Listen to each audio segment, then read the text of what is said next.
Hey guys, in this video, I will show you how to connect a PC to your wireless network. Alright, let's begin. First of all, just go to the start and just type control panel, click on the control panel. In control panel, just go to the categories and just change it to large icons. Okay, in large icons of control panel, we find network and sharing center. Just click on the network and sharing center.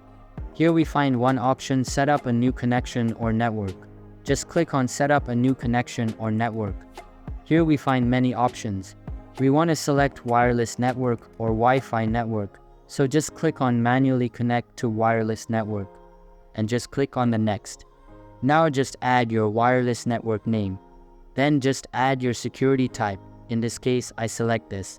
And the next option is security. Security means password. Just add your password. If you want to hide, then hide your characters.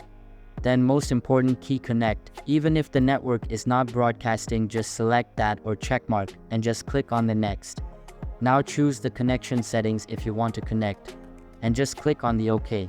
Now close it and your wireless network has been added.